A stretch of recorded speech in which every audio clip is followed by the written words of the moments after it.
I had someone ask me recently through Epoch Paranormal YouTube about how I use the Rempod to show them some ways that, I sort of reduce false positives and how I set it up. So I wanted to make a quick video using my screen capture function on my laptop and use some of the videos that I currently have posted as examples of sort of just how I use the Rempod and the evolution to where I am now. When I was first introduced to the Rempod, it was a device that I was not sure of.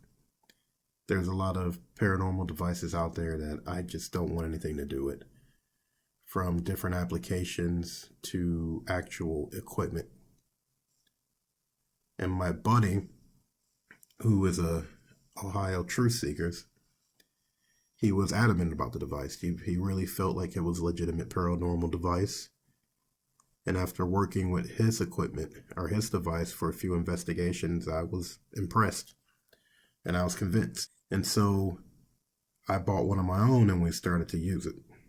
So in this first video, we're out in sort of near Maysville, Kentucky, at an old farm home. And we've got the Rempod set up actually sort of back here in the corner of the room. Now in this situation, the reason I set the Rempod up where I set it up is because earlier in that night, I thought I caught something like an apparition, and I actually had the sensation of a cold touch and a cold breeze going by my right arm. So the Rempod here is actually set up to catch any kind of movement that may occur in the room. And you'll see in this little clip right here that ends up working out. Sir, who are you? Who are you?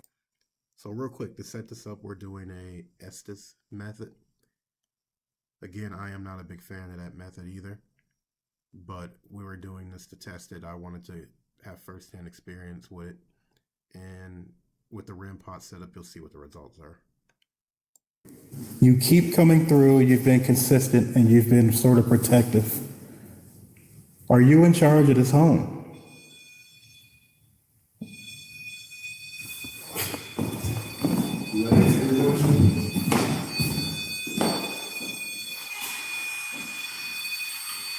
Whoa. That does answer my question. Is that you?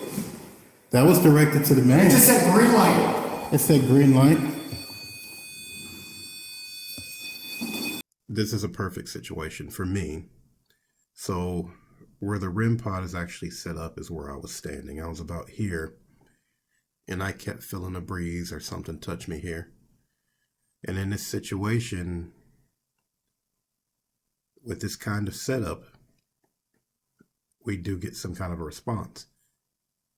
Now, you'll see later how my approach is sort of evolved based on where I'm at. But here, the Rempod just stands alone. There's no EMF detector. There's no motion detector. There's no heat detection. This Rempod here is basically set up to monitor movement, electrical movement, EMF movement, anything that has enough, force to set that thing off. And based on what I was seeing earlier, this was the prime location for it. And as a result, we get a trigger. In this situation, the Rempod is set up to sort of observe an area, to recapture an incident. And here, based on what we see, we do get a response based off of the Rempod triggering.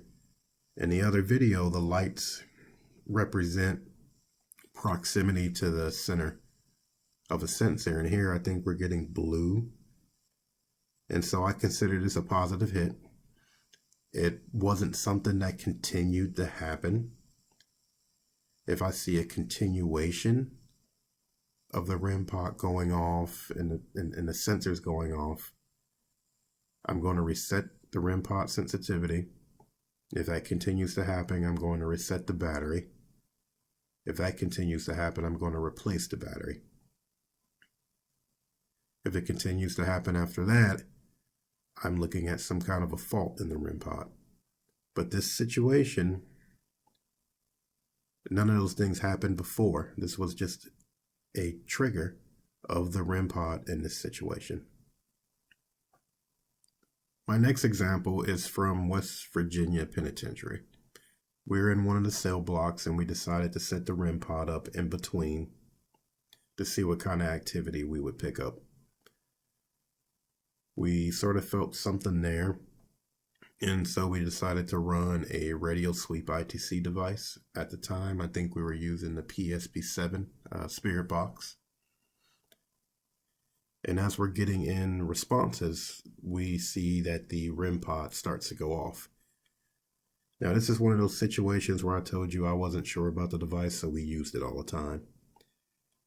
And in this situation, this is another one that made me think, okay, is this thing legitimate? And here you'll see that the REM pod is sort of set up in the center between all of us. Prior readings showed that there was no EMF field present, no electrical field present. So we felt this was the best spot. My meter that I was running did not show any RF interference from hard radio, two-way radio transmissions. And what you'll see is I'll play the clip for you. You'll see that the thing starts to go off.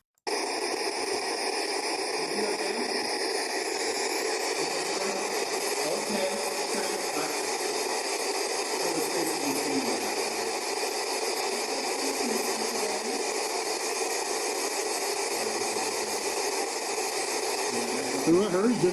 Man, you're just talking so much.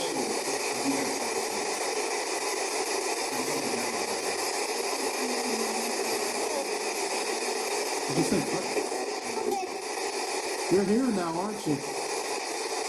That's going off a little too. So what do all those lights mean?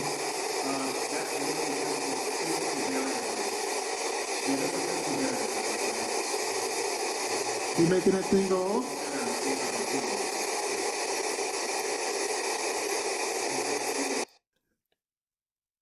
So here you'll see dust flying around. I'm not big on dust orbs. I will say that not all dust orbs are just dust. I have seen orbs like that manifest, swirl around intelligently, and then land directly in one of those old ghost EMF meters and set the thing off. The trouble with dust orbs to me is that 99.99% of them are dust. But here we have airflow, and through the things that I've done on the channel, it illustrates that airflow is not going to set the the REM pod off. But here is another situation where we have a hotspot, or we're conducting like a radio sweep ITC session or an EVP session, and the REM pod is sort of supporting the session. We want to see if we're going to get activity on the REM pod in relationship to some of the conversations we're having. So the REM pod also serves as a backup or a secondary for, ITC, instrumental transcommunication. You can sort of use the device as like a verification. If you want to go so far as to ask whatever you're speaking to do something, you can ask it to interact with the REM pod. And then you can use the variation or the intensity of touch to verify if something might be there. So this is another situation where the REM pod is just being used in conjunction with our activity. And a lot of times we can just use it as a standalone device and go about your merry way and see if it triggers. You want to just check for bugs because physical touch will set it off. I have not went so far as to see if like a bug landing on it will set it off. It does take some substantial amount of physical touch, not in terms of like hitting it, but the density of the object that touches it needs to be pretty serious. So, again, it's good to know where you're setting it down. It's great to use it in conjunction with communication sessions. It's even better to use it with some kind of device that measures an EMF field. Do not use an EMF detector that just does EMF, or not so much just does EMF, but just reports one reading. Power lines, electrical force, radio interference, RF, and EMF will all set that thing off. You need to know what you're reading. A K2 meter does not do that for you. Blue. It's holding blue. Okay, now. I'm trying to figure it out. Okay, they're trying to figure it out. It's like, what? A head? Yes.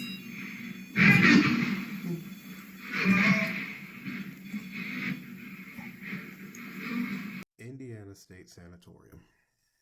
This Rempod session was done inside of the old mental health hospital. Think the fourth floor. And so what you have there at the end of the hallway is a T shape. There's multiple rooms, but to the left and to the right at the end are different hallways. I think if you head straight, there's another hallway, and then you have the hallway coming towards us. So this Rempod was set up in a transition point. This thing was going off, and it wasn't a fault. We had already confirmed new batteries, our existing batteries. It wasn't going off anywhere else. The biggest question mark I had with this was the wind setting it off. And this session itself spawned me going home and doing a Rempod study to see how much wind could affect the Rempod. It doesn't. A strong wind does not set the Rempod off. And this is an old, dilapidated building, and wind comes through here. It wasn't setting the Rempod off. The Rempod wasn't going off before. It started to go off once we started our radio sweep ITC session.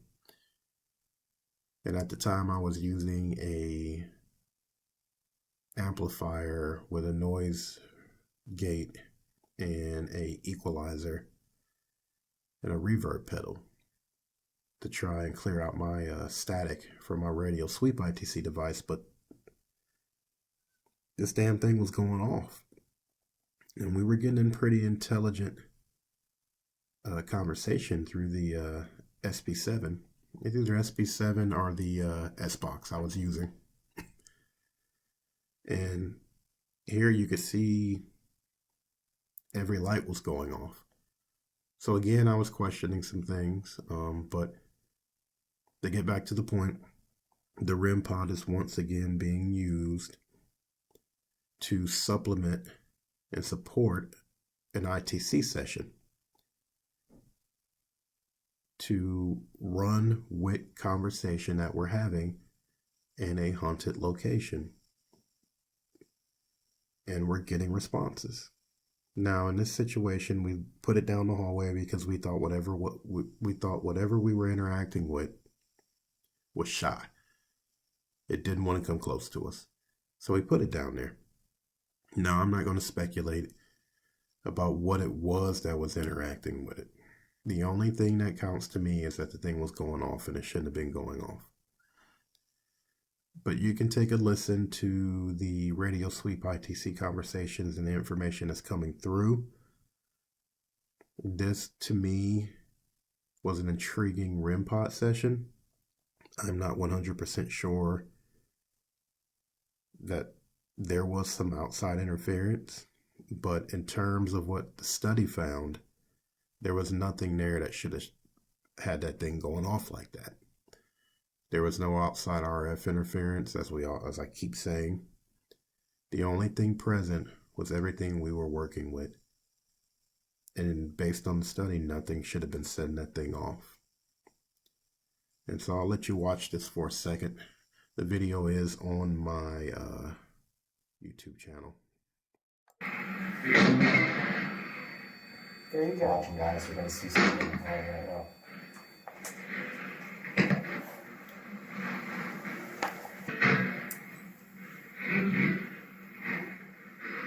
What did you say? So excuse you. Did you ask how we are? Yes.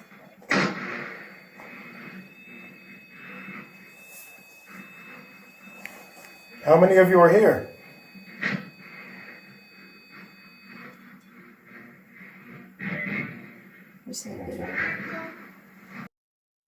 All right, so this is my most recent use of the Rempod. And what you're going to see here, off to the left, is a Geiger counter. In the back is the EDI. And on the far right is my EMF meter. The EMF meter measures EMF, EF, and radio frequencies. The EDI in the back, which is important to me, measures temperature, EMF, but the critical part of this thing is that the 5 little dots on the bottom of the device here measure movement. It measures footsteps. If you come and you apply enough footsteps to that thing, it's going to show that there's movement present. The Geiger counter is a new device that I bought because I think there is a relationship to radiation and paranormal activity. And the big thing I'm doing here with the phone is I'm also using the Necrometer app. All of these devices, one, support the Rempod, and two, lets me know here on the EMF, RF, EF meter what's coming through the phone. Because sometimes the phone applications use a lot of things that are inside your phone to produce sound. So the purpose of all these things is to let me know what I'm getting on the Rempod. The EMF meter is letting me know, am I getting radio interference? Am I getting radio frequencies from the phone, from two-way communication? It lets me know, is the EMF that's being produced a result of an electrical field that's near? It also lets me know if the EMF that's being produced is separate from electrical field or radio frequencies. Is it a standalone EMF field? My EDI meter lets me know, was it movement that caused the Rempod to go off? Was it movement by me or another investigator or a guest? Or was there movement present that no one should have caused and the Rempod went off in conjunction with it? I'm not going to speak too much on the Geiger counter. I'm still researching or using it in the field to determine some things that are going on. The one thing I will say is this thing is giving me results. But here, the Rempod is the center of the discussion. I usually set the field to high, and it's not going off. The batteries are fresh. And typically when I start any session, I reset it. If I get into a situation where it starts to go off on me, and I don't like what I'm seeing when it goes off, I reset the field, I reset the temp. But this is typically, again, how I use the Rempod now. Once again, it is supplementing the Necrometer application. When I run the Necrometer application in my ITC sessions, I'm looking for a relationship between all 4 of these devices. If I get more responses that come in that are intelligent, am I seeing an increase in the EMF field? Am I seeing an increase in RF? Is my Geiger counter increasing or decreasing substantially? Is my EDI reporting anything? Because this will report EMF. Am I seeing any temperature drops? And I need intelligent temperature drops. It's cold outside. The damn thing's going to drop anyway. And is my Rempod going off in relationship to all of these things? If I see the Rempod going off, am I seeing an increase in the responses that come in through my necrometer? You know, I want to see a relationship in all these devices. It's not hard to keep track of these things, but what you don't want, can't stress this enough, what you don't want is to run these things without something else in the background supporting it. The K2 meter is not good enough. You need something that measures 3 different fields. Your Rempod is a substantial piece of equipment if used correctly. If you're going to use a phone with applications, you need to understand what is coming through that phone. Because when these things get responses in based on the phone you have, I've seen it stronger on the Apple. I use Samsung. That's not taking a jab at Apple. Apple makes an excellent phone. But what I see is that when those applications get responses, your EMF spikes, your RF spikes. If you put your phone or your EMF meter up to your phone, it's always going to have an EMF signature. This Geiger counter lets off a pretty strong EMF signature too. But again, in the study, stagnant EMF fields aren't setting this off. But I have seen if you leave a phone too adjacent to the Rempod, it will cause it to spike up. Now, what I've also seen is that as responses come into these applications, sometimes the Rempod will respond in kind. And what you end up with is sort of like a playback, or not a playback, but a response rate. I don't think the response rates are paranormal, but there's something in the phone that's setting off the Rempod. So if you're going to run an application, keep your phone away. Find a safe distance and keep it away. I've had a situation where I've had the phone, the EDI, and the Rempod and the EMF all right next to each other in a line. And what I've seen is phone goes off, EDI responds, Rempod will trigger. And to me, that's a false positive. But let me see, can I find something here in this session? Because I was going to chop this session up to present it to you. And let me see, do I have anything substantial? Unfortunately, with the screen being on for the EMF detector, I'm just not getting a good picture. I'm hoping that GQ makes something for the EMF meter similar to this, because this is a low-end Geiger counter. I'm not spending hundreds of dollars, but it's the beginning. It came right through here. And then went upstairs. We're going to check to see if the floorboards are setting it off.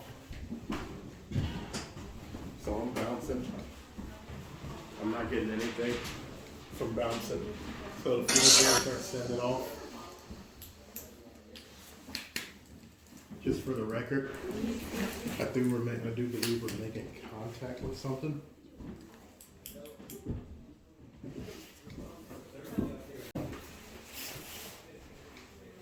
Hey, note on camcorder. When the Rempod was going off, check the EDI for footsteps.